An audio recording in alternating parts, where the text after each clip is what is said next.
Allah Subhanahu wa taala mengingatkan kepada kita jauh sebelum kita diciptakan tentang ya, Allah akan memberikan kemakmuran, kebahagiaan bagi orang yang patuh, menjalankan perintah, apalagi memang itu tujuan dasar kita hidup ya. Dan Bapak Ibu tidak asing lagi dengan firman Allah Subhanahu wa taala surah Az-Zariyat ayat 56 ya. Wa ma khalaqtul jinna wal insa illa liya'budun. Aku tidak ciptakan jin dan manusia kecuali untuk beribadah kepadaku. Nah jadi kalau ada yang nanya begini, Ustaz, apakah saya memang hidup di muka bumi ini untuk sholat? Jawabannya iya. Apakah untuk puasa? Iya. Apakah untuk zakat? Iya. Untuk haji dan umrah? Iya. Bakti sama orang tua, zikir, baca Quran, berdoa. Emang itu tujuan kita diciptakan. Selain daripada ini bukan tujuan.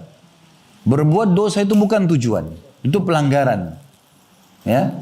Jadi kalau masih ada di antara kita yang berpikir untuk berbuat dosa, berarti dia keluar dari tujuan asal dia diciptakan. Harusnya dia faham ada di muka bumi ini, lahir dari rahim ibunya memang untuk mengabdi kepada Allah SWT. Itu tujuan kita diciptakan.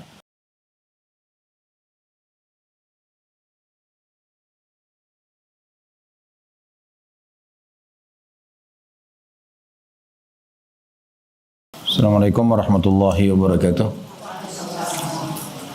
Alhamdulillah, selalu saja lisan kita memuji Sang Pencipta Allah atas segala nikmat yang dilimpahkan kepada kita.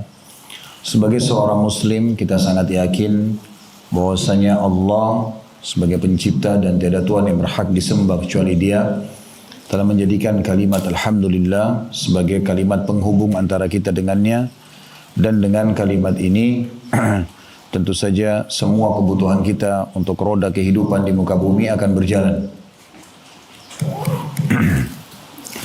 Juga selanjutnya kita panjatkan salam hormat kita kepada utusan Allah Nabi besar Muhammad sallallahu alaihi wa ala alihi wa sahbihi wasallam, sebagaimana Allah telah memerintahkan kita untuk mengucapkan salam hormat ini, tentu dengan mengejar pahala yang telah dijanjikan, juga untuk membalas jasa manusia terbaik ini yang telah menghabiskan umurnya 23 tahun untuk agama ini, 13 tahun fase Mekah, semuanya dengan gangguan, siksaan, dan puncaknya diusir dari kampung halamannya Mekah, dan 10 tahun di Madinah, semuanya penyempurnaan agama dengan turunnya ayat-ayat hukum dari Allah Subhanahu wa taala.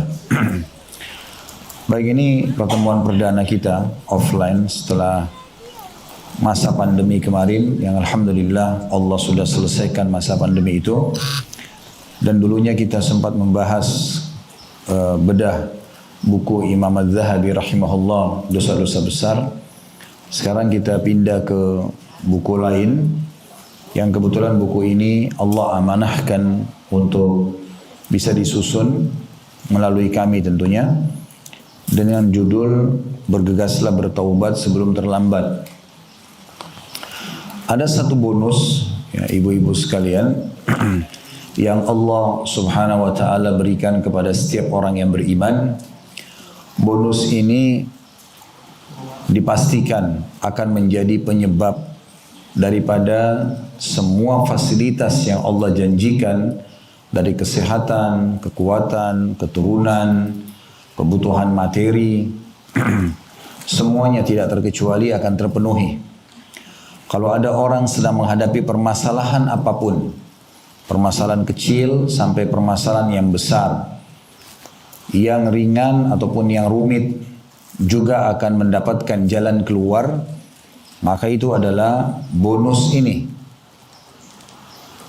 Seberat apapun pelanggaran seseorang, dengan bonus ini semuanya akan dimaafkan. Itulah taubat. Dan itu yang menjadi inti judul buku yang sedang kita bedah. Taubat ini saya melihatnya adalah bonus dari Allah Subhanahu wa taala. Kalau ada seorang muslim atau muslimah berbuat dosa kepada Allah 50 tahun misalnya, umur dia anggap 65 tahun, 15 tahun fase sebelum balik, 10 tahun semuanya kelalaian, semuanya maksiat kepada Allah. Mungkin tidak sholat, tidak puasa, banyak melakukan pelanggaran-pelanggaran agama, transaksi ribawi, manipulasi data, perzinahan, dan yang lainnya misalnya. Maka di tahun 51 dari masa hidup dia, maksudnya selain masa balik tadi, dia melakukan dan meraih bonus ini, taubat nasuha kepada Allah. Betul-betul dia kembali kepada Allah dengan hatinya, dengan kerendahan diri, mengakui kesalahan-kesalahannya, maka dia akan mendapatkan apa yang Nabi SAW sudah sebutkan dalam sabda beliau, at-taubah tajubbu ma qablaha. Taubat akan membersihkan semua kesalahan masa lalu. Pernah ada seorang sahabat Nabi bernama Amr bin As radhiyallahu anhu. Beliau sempat datang ke kota Madinah pada saat mau masuk Islam bersama dengan dua orang sahabatnya yang lain.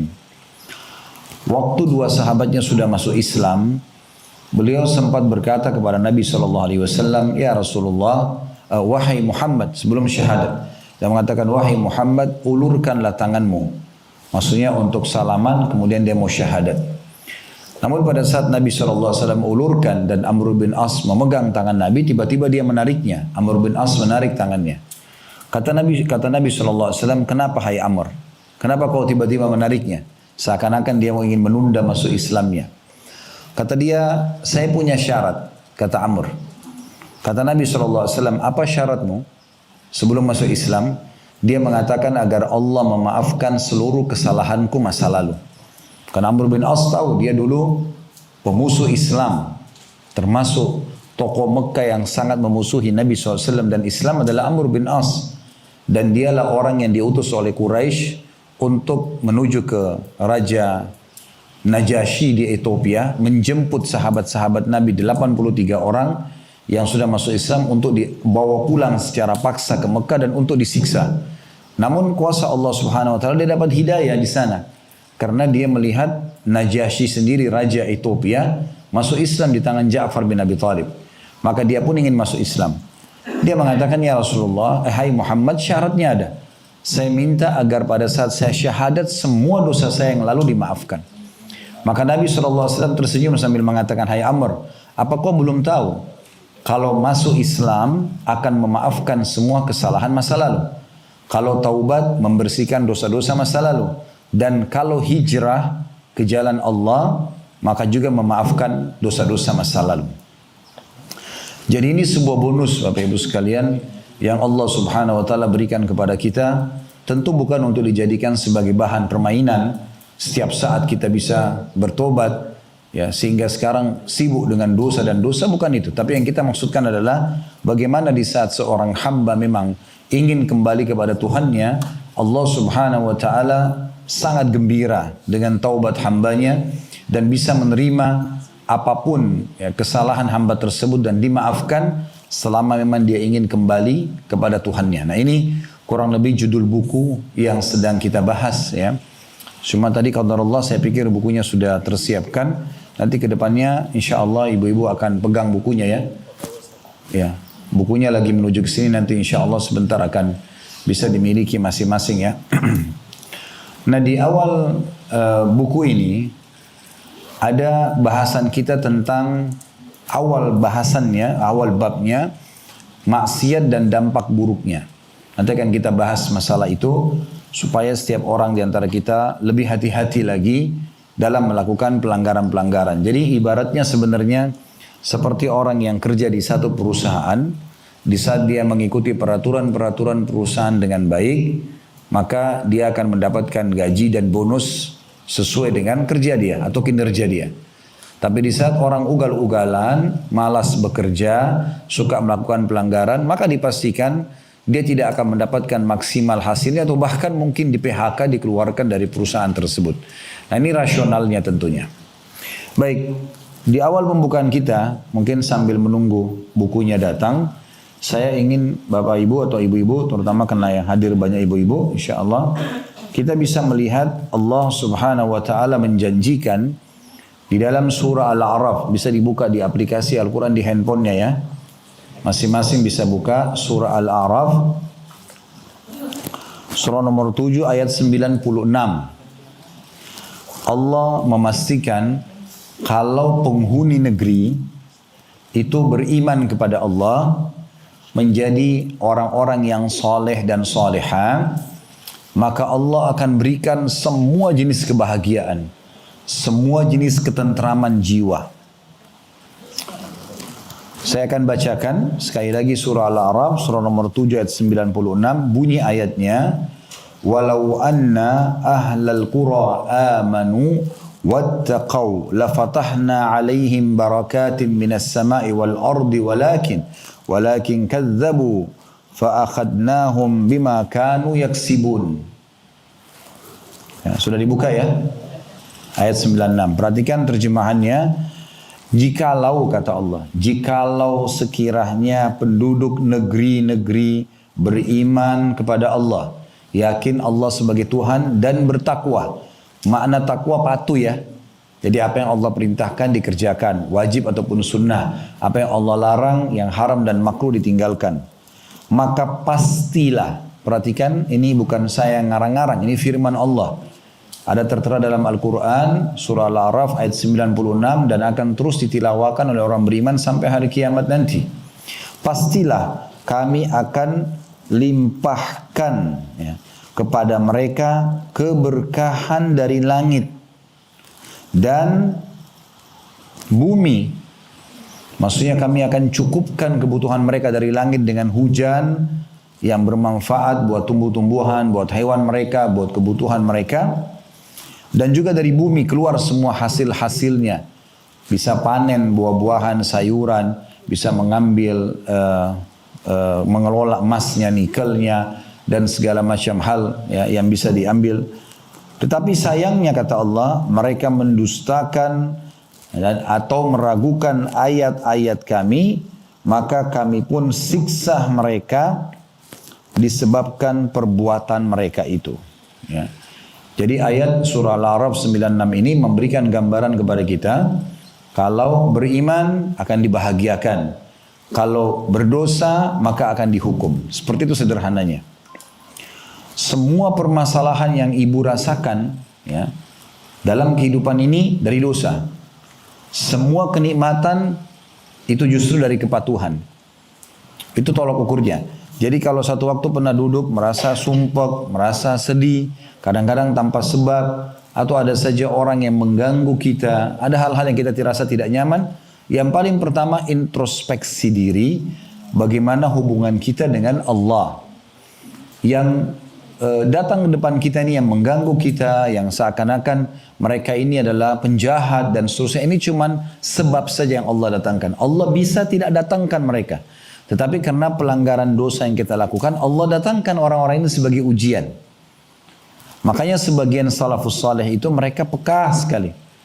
Sampai ada di antara mereka kalau lewat di sebuah tempat, mencium bau busuk saja, mereka langsung istighfar kepada Allah. Karena bisa saja Allah tidak sampaikan bau sampah atau bau busuk itu ke hidung dia. Tapi kenapa Allah sampaikan? Langsung mereka introspeksi diri. Ada di antara mereka jalan kakinya kesentuh batu. Kakinya keselio. Sudah cukup untuk membuat mereka jadikan sebagai bahan muhasabah atau introspeksi diri. Astagfirullah, saya ada dosa apa nih? Ada sebagian di antara mereka mengatakan, aku mengetahui aku punya dosa di saat aku melihat perubahan sikap pasangan hidupku, tungganganku dan juga tikus yang masuk ke dalam rumahku. Berapa banyak tikus di rumah kita tapi kita tidak pernah pedulikan. Tikus selalu merusak, tidak ada manfaatnya tikus, gitu kan? Dan dibolehkan membunuhnya. Kalau ada bapak ibu yang bilang misalnya, lalu untuk apa Allah ciptakan Ustaz? Ya dengan hikmahnya. Sebagaimana juga kenapa Allah ciptakan babi padahal Allah haramkan. Supaya Allah uji kita. Ini loh hewan yang tidak boleh kamu makan misalnya ya. Sebagai ujian. Allah berikan kita gantinya tentu yang halal. Begitu juga Allah ciptakan tikus untuk Allah perlihatkan ini ada ciptaan Allah yang lain. Ya memang ciptaan ini akan merusak maka harus hati-hati. Ya. Dan dinamakan oleh Nabi SAW dengan fuwaisiqah atau binatang yang buruk ya. Muhammad bin Sirin rahimahullah memberikan gambaran dalam buku beliau masalah ta'wil mimpi. Kalau ada orang istikharah, dia ingin menikah misalnya, atau dia ingin interaksi bisnis sama seseorang, lalu kemudian dia mimpi tikus, berarti ada gambaran kurang baik tentang orang itu ya. Karena ini binatang buruk ini, seperti itulah. Tapi intinya sebagian salafus saleh jadikan sebagai bahan introspeksi diri, ya. Mereka jadikan sebagai bahan introspeksi diri. Perhatikan firman Allah Subhanahu wa taala yang lain, ini ayat luar biasa. Dalam surah Hud surah nomor 11 ayat 117. Di sini Allah Subhanahu wa taala pastikan tidak mungkin satu negeri, satu kota, satu desa Allah Subhanahu wa taala datangkan bencana, banjir, longsor, tsunami, apa saja yang biasa kita dengar fenomenanya, bahkan negara kita pernah ditimpa. Itu sementara mereka orang-orang yang baik dan soleh dan solehah. Pasti ada pelanggaran, baru Allah datangkan itu. Ya. Perhatikan surah Hud surah nomor 11 ayat 117 berbunyi, Allah Subhanahu wa taala berfirman, "Wa ma kana rabbuka liyuhlikal qura bidzulmin wa ahluha muslihun." Sesungguhnya Tuhanmu sekali-kali tidak akan pernah, hai Muhammad, membinasakan satu negeri atau negeri-negeri secara zalim. Tidak mungkin tanpa sebab. Tsunami terjadi, longsor terjadi, banjir, tidak mungkin tanpa sebab. Sementara penduduknya berbuat kebaikan atau ketaatan. Jadi apa makna ayat ini? Kalau seandainya kita selalu patuh menjadi orang baik, soleh dan soleha, tidak akan ditimpa masalah. Ya. Kita pasti akan melalui kehidupan dengan baik saja. Ya. Apakah berarti orang soleh tidak diuji? Diuji tentunya. Nabi Muhammad SAW pernah demam. Dan demam beliau sangat luar biasa. Sampai ada sahabat yang datang, itu memegang di atas selimut Nabi, terasa tembus panasnya gitu. Sampai sahabat ini mengatakan, ya Rasulullah, sesungguhnya Anda ditimpa demam seperti ini yang tidak biasanya. Kata Nabi SAW, iya, kami para nabi-nabi diuji 2 kali lipat dari ujian kalian. Ujian, tapi maksudnya apa? Ujian bukan kena dosa. Ujian yang menimpa umumnya manusia. Ya.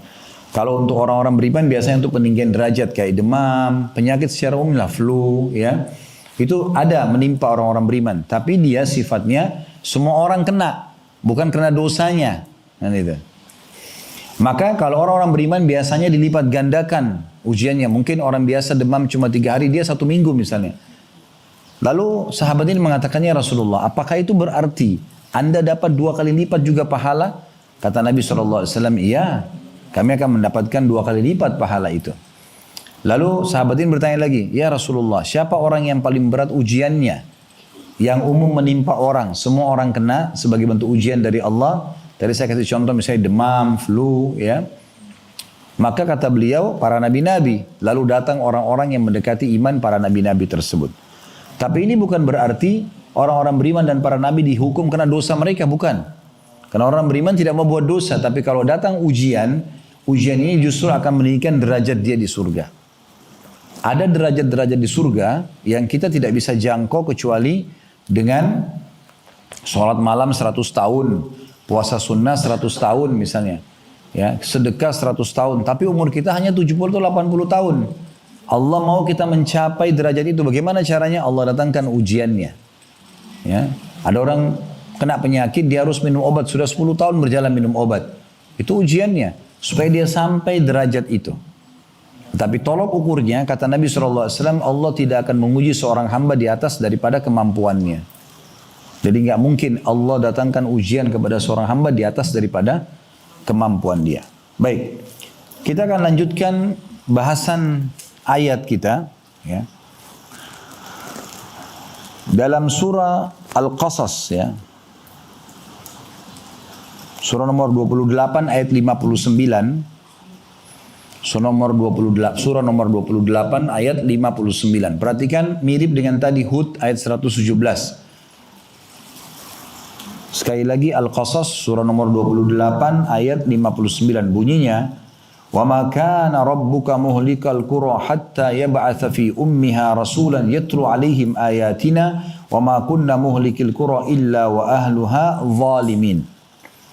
Artinya, dan tidaklah Tuhanmu hai Muhammad membinasakan kota-kota sebelum dia mengutus di kota itu seorang utusan, ya, yang membacakan ayat-ayat kami pada mereka, dan tidak akan pernah pula kami membinasakan satu kota atau kota-kota kecuali penduduknya dalam keadaan melakukan kezaliman. Ya, jadi tidak mungkin Allah tiba-tiba pencipta langit dan bumi ini membinasakan satu negeri, satu kota, satu desa, satu komunitas tanpa ada pelanggaran dari mereka. Dan yang luar biasa juga, pelanggaran-pelanggaran yang terjadi itu biasanya sebelum datang hukuman besar, datang hukuman-hukuman kecil dulu.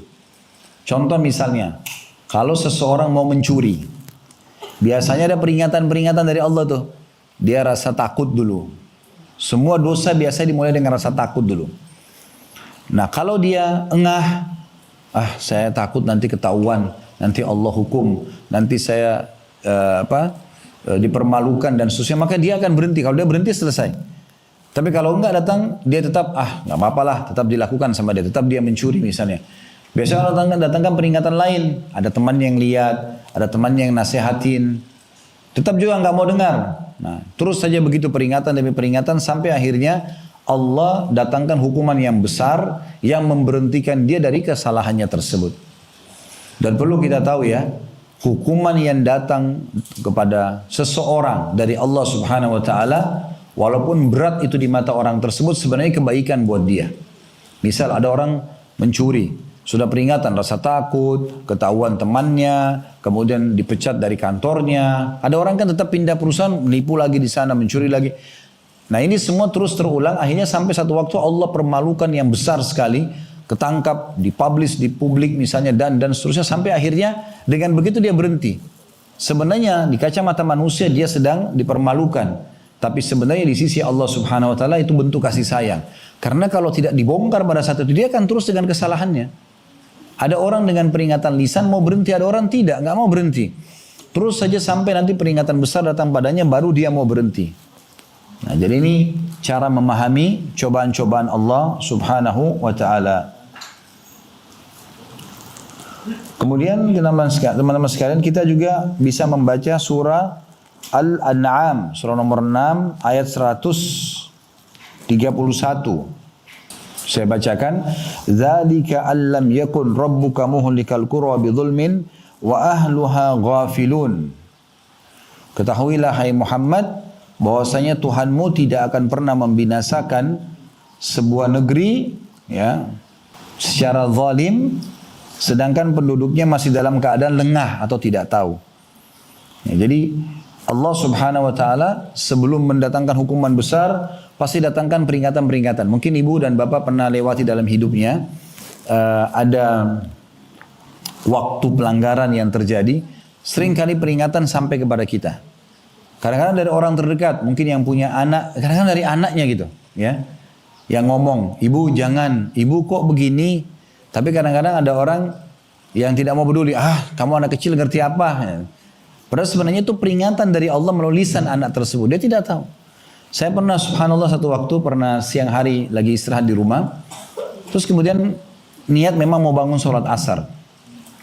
Qadarullah, pas saya tertidur, bangunnya itu pas azan asar. Tapi bangunnya itu karena anak saya kecil datang. Umur 3 tahun datang. Bangunin. Abati azan. Saya waktu itu bangun, terus alhamdulillah wudu dan sempat sholat mendapatkan di awal waktu. Tapi saya sempat berpikir, subhanallah, Allah gerakkan anak ini yang membangunkan saya. Dia tidak ngerti apa-apa anak ini. Cuma dia tahunya kalau azan saya biasa ke masjid gitu aja. Jadi ada peringatan karena datang dari orang terdekat kita. Mungkin dari suami, mungkin dari istri, mungkin dari sahabat dekat. Kok kamu begitu? Kamu nggak takut ya? Ini peringatan semua, jangan lihat orang itu. Tapi lihat pesan yang diucapkan dari lisannya. Itu semua dari Allah Subhanahu wa ta'ala. Makin orang engah, kemudian dia berhenti, maka makin selamatlah dia. Tapi kalau dia tidak melakukan itu, maka akan jadi masalah yang besar buat dia tentunya. Ya. Jadi kita harus tahu dari ayat-ayat ini bagaimana pekahnya Allah Subhanahu wa ta'ala mengingatkan kepada kita jauh sebelum kita diciptakan tentang ya, Allah akan memberikan kemakmuran, kebahagiaan bagi orang yang patuh, menjalankan perintah, apalagi memang itu tujuan dasar kita hidup ya. Dan Bapak Ibu tidak asing lagi dengan firman Allah Subhanahu wa taala surah Az-Zariyat ayat 56 ya. Wa ma khalaqtul jinna wal insa illa liya'budun. Aku tidak ciptakan jin dan manusia kecuali untuk beribadah kepadaku. Nah jadi kalau ada yang nanya begini, Ustaz, apakah saya memang hidup di muka bumi ini untuk sholat? Jawabannya iya. Apakah untuk puasa? Iya. Apakah untuk zakat? Iya. Untuk haji dan umrah? Iya. Bakti sama orang tua, zikir, baca Quran, berdoa. Emang itu tujuan kita diciptakan. Selain daripada ini bukan tujuan. Berbuat dosa itu bukan tujuan. Itu pelanggaran. Ya. Jadi kalau masih ada di antara kita yang berpikir untuk berbuat dosa, berarti dia keluar dari tujuan asal dia diciptakan. Harusnya dia faham ada di muka bumi ini, lahir dari rahim ibunya memang untuk mengabdi kepada Allah SWT. Itu tujuan kita diciptakan. Ya, jadi memang dari amal soleh ke amal soleh lain. Dari jenguk orang sakit, kemudian silaturahim keluarga, ke majelis ilmu, jenguk misalnya mencari nafkah, ya yang baik-baik semuanya. Ya. Kalau tempat-tempat dosa maka itu tidak ada sama sekali masuk dalam program hidup kita. Ya, harus jauh. Allah Subhanahu wa taala juga mengingatkan kepada kita di beberapa ayat Al-Qur'an. Ayat 97-nya ya, itu afa amina ahlul qura an ya'tiyahum ba'suna bayatan wa hum naimun. Apakah penduduk negeri itu merasa aman dari kedatangan siksaan kami kepada mereka di malam hari pada saat mereka tidur? Yaitu isi ayat 97-nya. Kemudian ayat 98-nya, awa amina ahlul qura an ya'tiyahum ba'suna duhan wa hum yal'abun. Apakah penduduk negeri itu merasa aman dari kedatangan siksaan kami kepada mereka di waktu duha atau di pagi hari sedangkan mereka lagi bermain-main? Ayat 99-nya, afa aminu makrallah fala ya'manu makrallahi illal qaumul khasirun. Apakah mereka selalu merasa aman dari siksa Allah yang tidak terduga-duga? Tidaklah merasa aman dari siksa Allah karena dosa yang dilakukan kecuali kaum yang merugi. Ayat 100-nya, awalam yahdi lil ladzina yarithuna al-ardha min ba'di ahliha allau nasha'u asabnahum bidunubihim wa natba'u ala qulubihim fahum la yasma'un. Apakah belum jelas bagi orang-orang yang mempusakai satu negeri yang sudah pernah lenyap penduduknya bahwa kalau kami menghendaki kami azab mereka karena dosa-dosa mereka dan kami kunci mata hati mereka sehingga mereka tidak dapat mendengar dan mengambil pelajaran lagi. Ya, jadi maksudnya seperti kasus Fir'aun di Mesir ya. Penduduk Mesir harusnya bisa memahami kalau sudah pernah ada orang disiksa di negeri itu ya. Disiksa di negeri itu maksudnya di Mesir. Jangan sampai penduduk Mesir kembali lagi mengulangi perbuatannya Fir'aun. Kufur kepada Allah, menolak ayat-ayat Allah karena siksaan itu bisa terulang pada mereka. Atau selain Fir'aun, negeri manapun ya yang pernah ditimpa bencana-bencana besar, jangan sampai kita berpikir ya, oh itu kan tertimpa orang sebelum kita. Ya kita nggak mungkin tertimpa, itu kebodohan namanya. Karena akan sama, semua pelanggar-pelanggar akan kena hukuman, semua orang-orang yang patuh akan dapat nikmat. Begitu poinnya ya. Kita lihat Nabi Muhammad SAW dan para sahabatnya yang beriman dimuliakan oleh Allah Subhanahu Wa Taala. Ya, Abu Bakar, Umar, Uthman, Ali, Talha, Zubair. Banyak sahabat-sahabat Nabi dulu tidak ada yang kenal. Tapi setelah masuk Islam mereka beriman, mereka patuh kepada Allah, menjalankan perintah, meninggalkan larangan. Allah muliakan dan angkat nama mereka harum dalam sejarah manusia. Dan berapa banyak yang tadinya kufur kepada Allah dikenal di tengah-tengah masyarakatnya kayak Abu Lahab, Abu Jahal, ya, Umayyah bin Khalaf, Rabi, Syaibah dan yang lainnya. Mereka terkenal di masa itu. Tapi akhirnya habislah sejarah mereka dan habis semua harta mereka, keturunan mereka tidak dikenang lagi itu dengan kekufuran mereka. Maka semua yang patuh kepada Allah akan sama akibatnya. Semua orang yang durhaka sama Allah akan sama akibatnya. Yang patuh akan diberikan kenikmatan dan dimuliakan, diharumkan namanya. Orang yang melakukan kemaksiatan akan dihukum dan disiksa. Itu poinnya.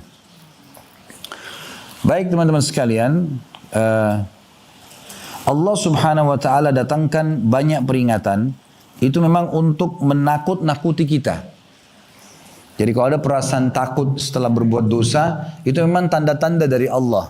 Ya. Mungkin setiap orang di antara kita pernah buat dosa terus dia merasa takut dengan dosa itu. Nah itu peringatan dari Allah SWT. Itu Allah sebutkan dalam surah Isra, surah nomor 17 ayat 59. Surah Isra, surah nomor 17 ayat 59.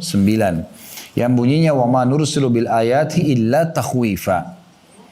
Ya, dan kami tidak mengutus atau memberikan tanda-tanda ya, kebesaran kami kecuali memang untuk menakut-nakuti. Ya. Untuk menakut-nakuti. Memang seperti itu Allah datangkan untuk membuat kita takut. Juga bisa dilihat surah At-Taubah, surah nomor 9 ayat 126. Surah At-Taubah, surah nomor 9 ayat 126. Bunyinya, awala yarawna annahum yuftanuna fi kulli amin marratan aw marrataini thumma la yatubuna wa lahum yadhakkarun. Artinya, kata Allah, tidakkah mereka memperhatikan bahwa mereka diuji sekali atau dua kali setiap tahunnya, dan mereka tidak juga bertaubat dan tidak mengambil pelajaran. Dalam satu tahun ada saja ujian Allah datang tuh pada kita. Apakah ujian ke diri kita sendiri atau ujian di sekitar kita? Tujuannya agar kita kembali, ya, agar kita kembali kepada Allah Subhanahu wa taala. Juga bisa lihat surah Sajadah, ya. Surah nomor 32 ayat 21. Surah nomor 32 ayat 21 yang bunyinya walanudhiqannahum minal adzabil adna dunal adzabil akbari la'allahum yarji'un. Dan sungguhnya kami benar-benar akan memberikan kepada mereka sebagian azab yang dekat, maksudnya di dunia, sebelum datangnya azab yang besar di akhirat. Mudah-mudahan mereka kembali ke jalan yang benar. Ya. Jadi Allah ingatkan kita ini, semua yang datang itu, ujian-ujian, itu sebenarnya supaya kita kembali kepada Allah Subhanahu wa ta'ala. Kalau dalam selanjutnya surah Yunus, surah nomor 10 ayat 13. Di sini Allah ingatkan kita apa yang tadi saya bahasakan. Surah Yunus surah nomor 10 ayat 13 ya. Bagaimana kalau kita mengikuti pelanggaran-pelanggaran yang telah dilakukan oleh umat sebelum kita, akibatnya akan sama. Kita ikuti orang-orang yang patuh sebelum kita, mereka patuh, kita akan sama akibatnya. Ya.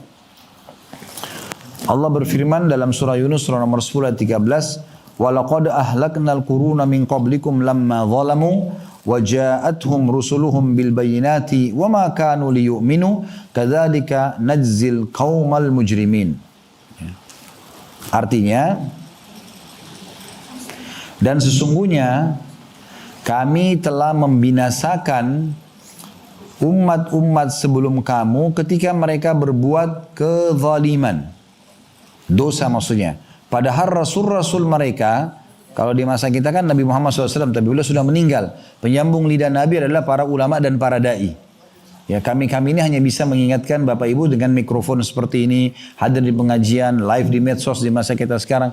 Tapi kami nggak mungkin ke rumah Bapak Ibu, satu-satu kami ketuk, nggak boleh ini, nggak boleh itu Bu. Cukup dengan seperti ini. Orang yang cerdas menangkap dan mengambil pelajaran gitu.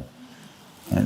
Telah datang rasul-rasul kepada mereka, ya, dengan membawa keterangan-keterangan yang nyata. Kayak tadi kita bilang, coba buka surah ini, ayat ini, ayat sekian gitu kan. Tapi sekali-kali mereka tidak hendak beriman. Demikianlah kami memberikan balasan kepada orang-orang yang berbuat dosa. Ya. Nabi Muhammad SAW, Bapak Ibu sekalian, sering kali gelisah kalau lihat mendung. Ya. Kalau kita lihat mendung kan biasanya kita santai aja. Yang kita tahu mendung mau turun hujan. Kalau Nabi Muhammad SAW tidak, gelisah benar beliau. Mondar-mandir kalau ada mendung itu. Sampai Aisyah pernah bertanya, ya Rasulullah, ada apa? Kenapa anda mondar-mandir seperti ini? Kata Nabi SAW, wahai Aisyah, apa jaminannya di belakang awan mendung ini siksa atau nikmat? Sekarang bisa saja ini siksaan. Mungkin datang tiba-tiba petir menyambar, turun hujan badai, yang merupakan hukuman karena ada dosa, kita tidak tahu. Atau dia memang rahmat, turun hujan memang rahmat. Sampai hujan itu benar-benar sudah turun, beliau lihat air hujan turun, bukan siksaan, baru Nabi SAW tenang. Karena banyak umat-umat sebelum kita, Bapak Ibu sekalian, sebelum mereka disiksa, kayak kaumnya Nabi Saleh, ya, kaum Samud, ya, kemudian kaumnya Nabi Shu'aib, ya, kaumnya Nabi Lut, kaumnya Nabi Ibrahim, ya, yang dipimpin oleh Raja Namrud, ya, kemudian Fir'aun, kaumnya Nabi Musa, banyak. Mereka itu sebelum Allah siksa, justru di hari-hari terakhir sebelum mereka disiksa, itu Allah sehatkan badan mereka, Allah buat hidup mereka gembira, harta mereka melimpah, ternak mereka jadi sehat, begitu. Karena memang sudah Allah tahu ini makan lalai. di masa kelalaian itulah Allah siksa mereka. Oleh karena itu hati-hati ya. Jangan bilang, kok Ustadz orang itu banyak dosanya tapi Allah kasih nikmat banyak. Tetap hartanya melimpah. Kembalikan kepada hadis Nabi SAW. Kata Nabi SAW, kalau engkau melihat nikmat melimpah pada seorang hamba yang melakukan dosa, maka pastikan itu adalah tadarruj, tahapan siksaan. Allah memang mau siksa dia dengan itu gitu. Ya. Berapa banyak orang yang memakan harta haram, Allah lahirkan dari keturunan dia pembunuh dia sendiri. Akhirnya anak itu merebut harta warisan, dibunuh ayahnya, dibunuh ibunya. Atau durhaka dengan orang tuanya dan seterusnya. Jadi banyak orang tidak sadar dengan masalah seperti itu. Ibnu Qayyim rahimahullah, ini ada satu statement menarik dari buku beliau Ad-Da' wad-Dawa ya, di halaman 46. Saya terjemahkan saja. Dalam satu riwayat beliau mengatakan, pernah ada dua orang datang menemui Ummul Mukminin Aisyah radhiyallahu anha. Dan dua orang ini bertanya tentang masalah gempa. Ya, sekarang ini lagi masa gempa ya. Terjadi gempa gitu. Wahai Ummul Mukminin, wahai ibunya orang-orang beriman, beritahukan kepada kami apa yang Anda ketahui tentang gempa. Karena kan ini unik, datang hitungan detik, rusak semuanya ya. Sekarang di Turki terjadi tuh sama Syria, berapa ribu korbannya. Hitungan detik. Kalau gempa itu terjadi 1 menit, mungkin dunia ini semua hancur. Hitungan detik. Dan tidak ada satu ahli pun bisa membendung itu. Di Jepang itu terkenal para ilmunya dengan teknologi canggih. Bahkan mereka, saya pernah lihat cuplikannya secara ilmiah, mereka membuat bangunan-bangunan anti gempa. Ya. Tapi karena mereka tidak beriman sama Allah, mereka tidak punya konsep apa yang kita punya ini, maka mereka tidak sadar. Justru pada saat terjadi gempa, rumah yang paling pertama, building yang pertama hancur, building yang mereka banggakan itu. Kuasa Allah SWT. Ya. Maka Aisyah berkata, perhatikan perkataan Ummul Mukminin Aisyah radhiyallahu anha. Bila mereka telah menghalalkan zina, di mana-mana orang boleh lakukan, mengkonsumsi minuman keras, ya masuk dalamnya ini tentu narkotika, memainkan alat-alat musik, maka Allah cemburu di langit sana, dan Allah berfirman kepada bumi, goncangkan dirimu, gempa. Kemudian jika mereka taubat kembali kepada Allah dan meninggalkan pelanggaran mereka, maka akan kembali aman. Jika tidak, maka Allah akan menghancurkan bumi mereka, ya, tempat mereka hidup bersamaan dengan mereka pun dibinasakan. Nah, jadi ini perkataan Aisyah radhiyallahu anha. Jadi tidak mungkin terjadi tanpa sebab. Allah itu kan sifatnya Ar-Rahman, Ar-Rahim, Maha Pengasih, Maha Penyayang. Jadi Allah itu tidak mau menyiksa kita. Tapi kalau sudah datang siksaan dan cobaan itu berarti ada sesuatu yang kita lakukan dari pelanggaran. Sederhananya begitu. Jadi selalu introspeksi diri, itu yang dimaksudkan ya. Pernah dengar kaumnya Nabi Yunus? Nah, Nabi Yunus pernah dengar ya? Berdakwah di satu wilayah namanya Nainawa, di wilayah Irak. Nah, satu-satunya umat yang Allah selamatkan di saat siksa sudah datang ke mereka, kaumnya Nabi Yunus. Kaum Nabi Lut, Allah binasakan, homoseksual. Kaumnya Nabi Saleh, kaum Samud, karena membunuh untanya Nabi Saleh, disiksa. Kaumnya Nabi Shu'aib, mereka curang di timbangan, Allah siksa, gitu kan? Kaumnya Nabi Hud, kaum Ad, Allah hukum. Karena mereka sombong, ya.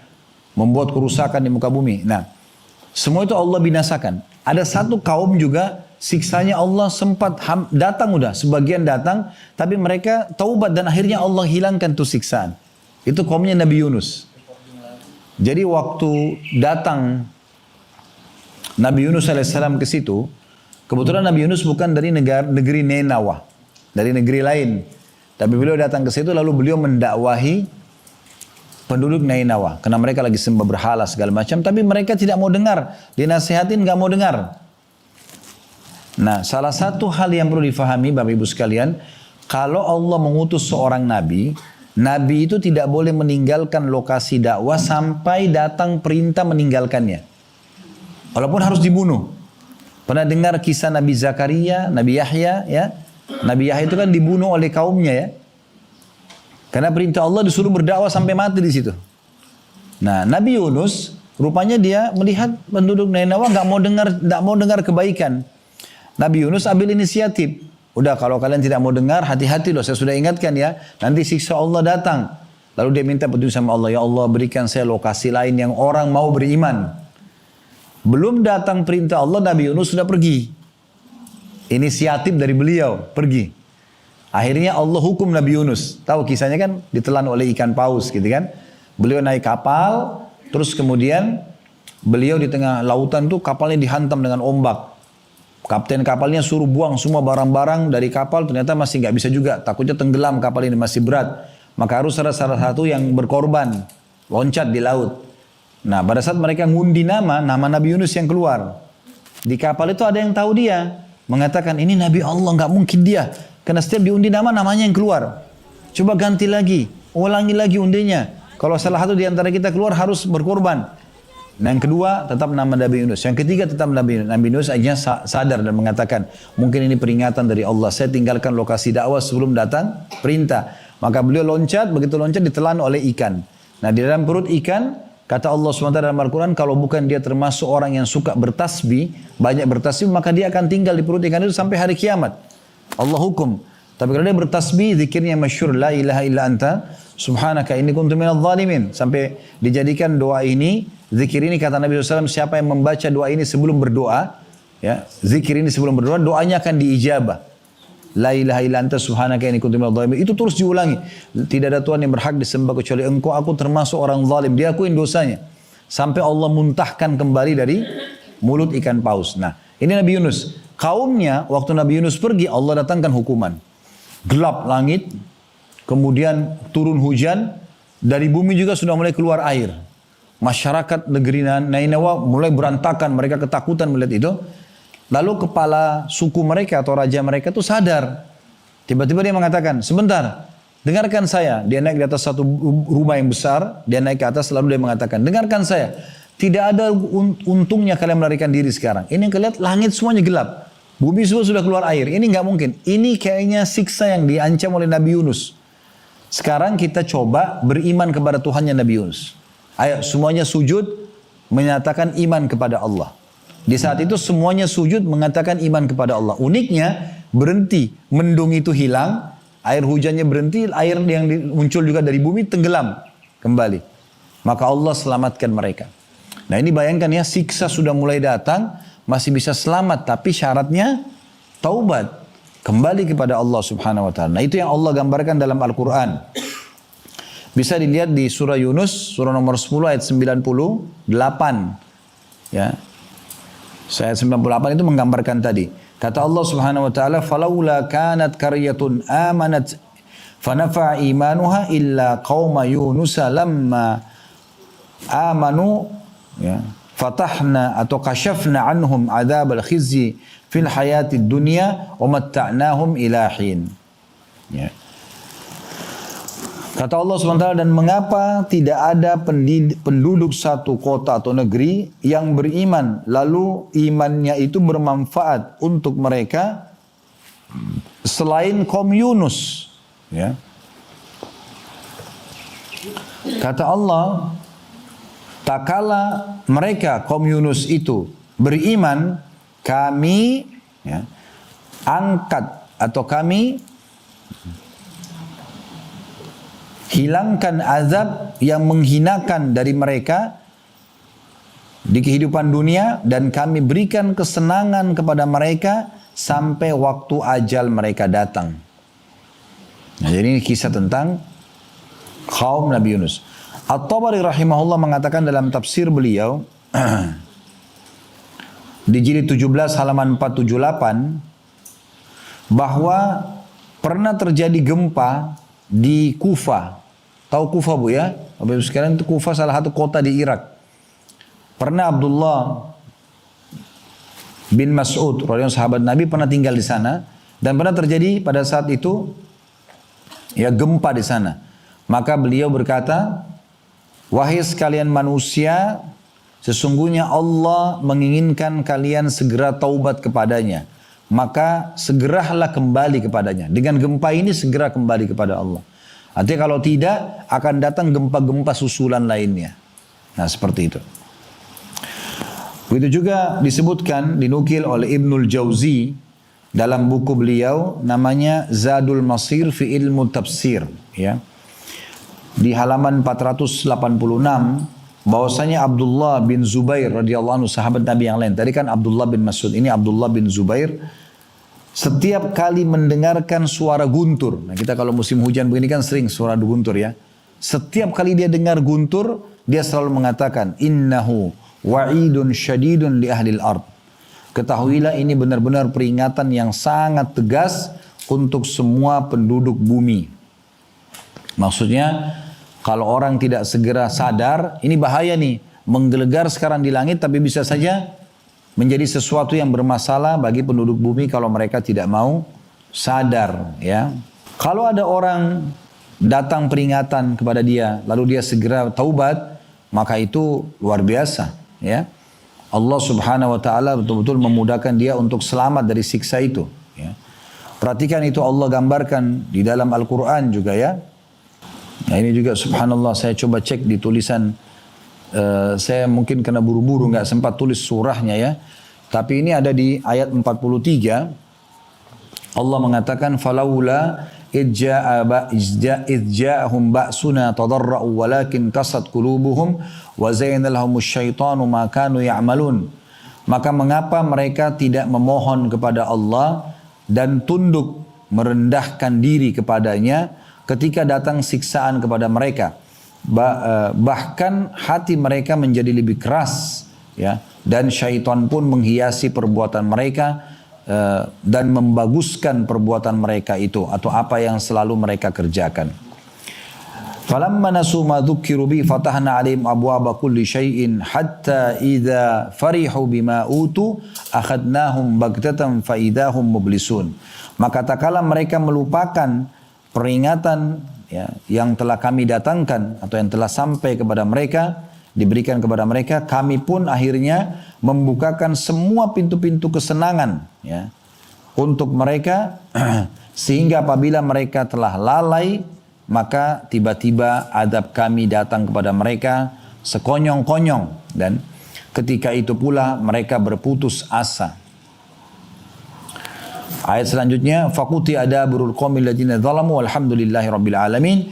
Maka orang-orang zalim itu dimusnahkan sampai ke akar-akarnya, maka segala puji bagi Allah Tuhan alam semesta, ya.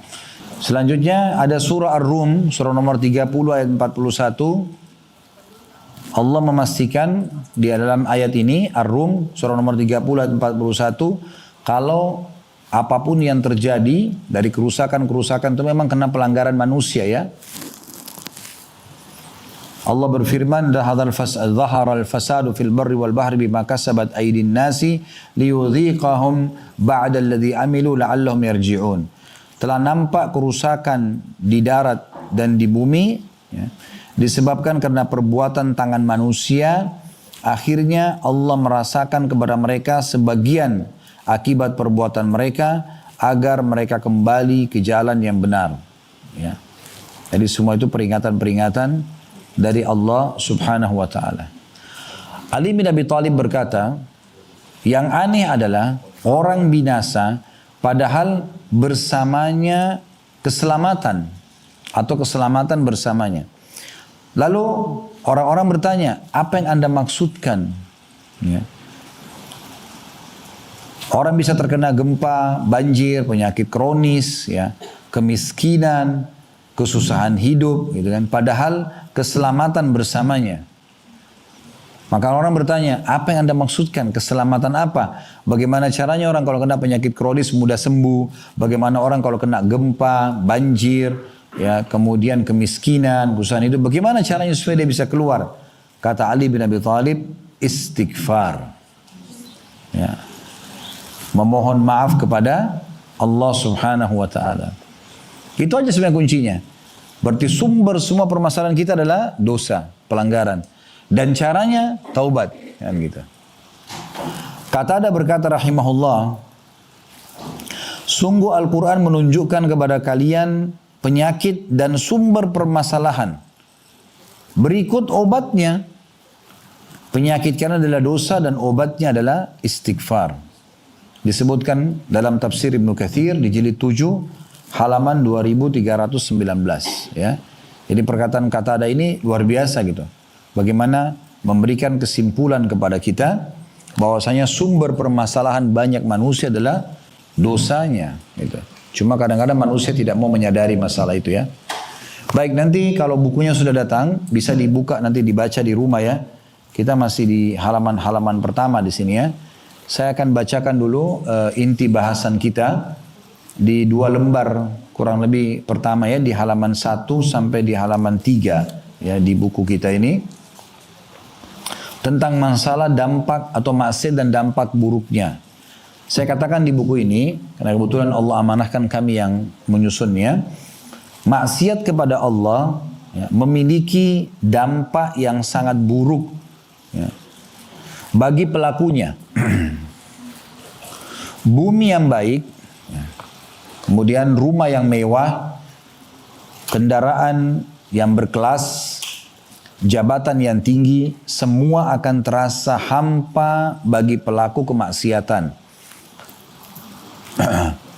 Dada pelaku dosa akan terasa sempit, pikiran tidak karuan, dan selalu dibayang-bayangi ketakutan jika kemaksiatannya diketahui oleh orang.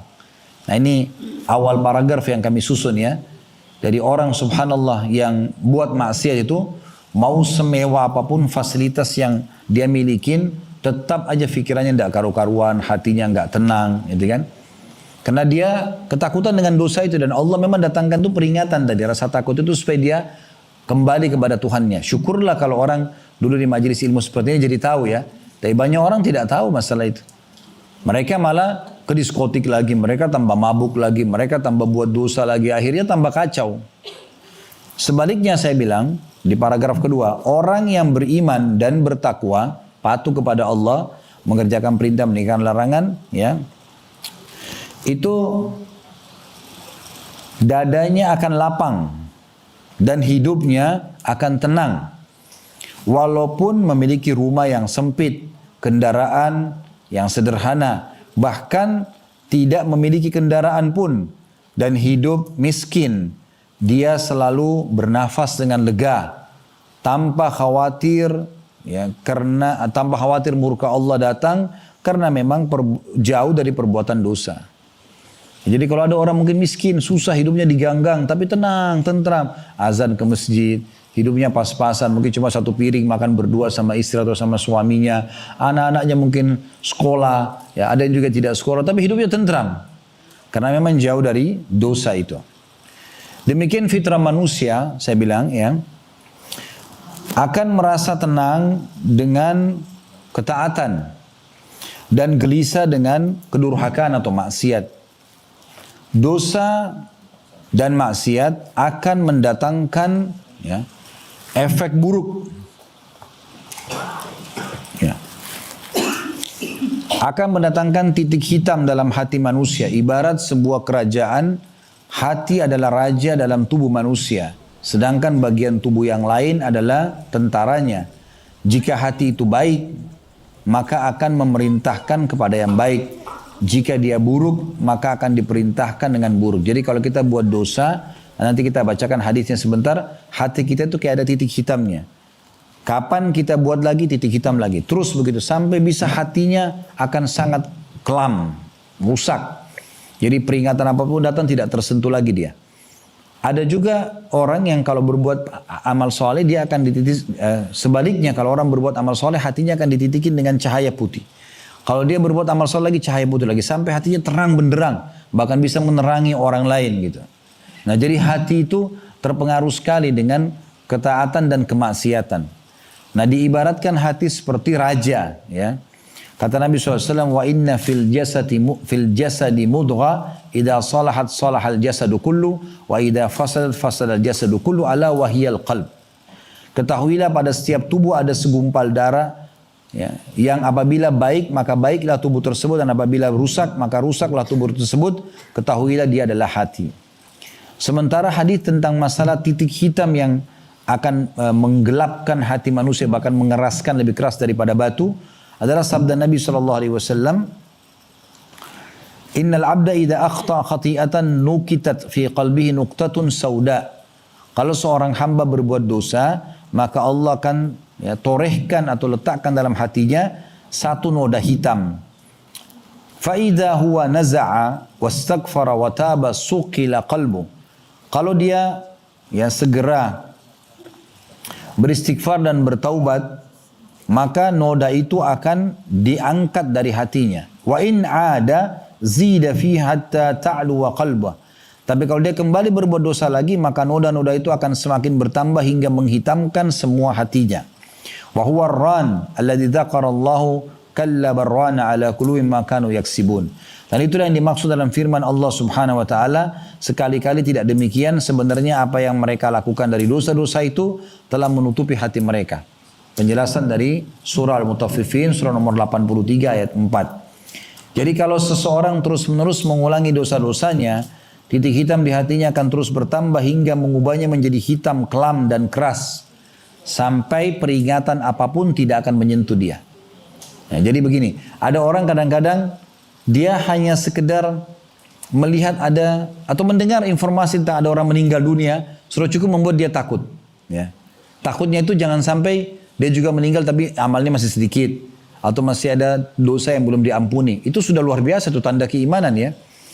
Ada orang itu baru mendengar. Ada orang begitu melihat kejadian fenomena alam, dia udah merasa ketakutan kepada Allah. Dia segera kembali kepada Allah. Ini tanda-tanda keimanan. Tapi ada orang, Bapak Ibu sekalian, karena hatinya sudah keras, bahkan lebih keras daripada batu.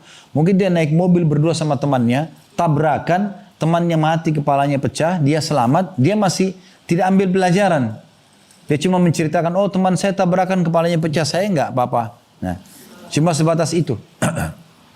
Dia tidak ambil pelajaran. Padahal bisa saja berapa menit kemudian dia keluar pakai mobil, tabrakan, dia yang terpecah kepalanya. Orang tidak ambil pelajaran. Ya. Jadi ini contohnya, kalau hati sudah keras, peringatan apapun tidak akan menyentuh hati dia. Makanya tadi saya bilang, para salafus saleh itu mencium bau busuk, kakinya kesentuh batu kah, apa saja perubahan sikap pasangan, ya tunggangannya, ada tikus di rumahnya, semua jadikan sebagai bahan introspeksi diri gitu, melunakkan hati mereka. Allah menggambarkan dalam surah Al-Baqarah hati yang sudah keras ini, ayat 74, "Tsumma qasat qulubukum min ba'di dzalika fa hiya kal hijarati aw ashaddu qaswa." Kemudian setelah itu hatimu menjadi keras sehingga hatimu seperti batu bahkan lebih keras lagi. Ya. Ketika hati seseorang telah menjadi keras, maka pada saat itu semua jenis peringatan tidak akan berpengaruh terhadapnya. Kematian yang terjadi di depan mata, bencana alam, tanah longsor, banjir, gempa, tidak ada sesuatu yang dapat mengetuk hatinya sehingga dia seperti hewan ternak atau bahkan lebih sesat daripada itu.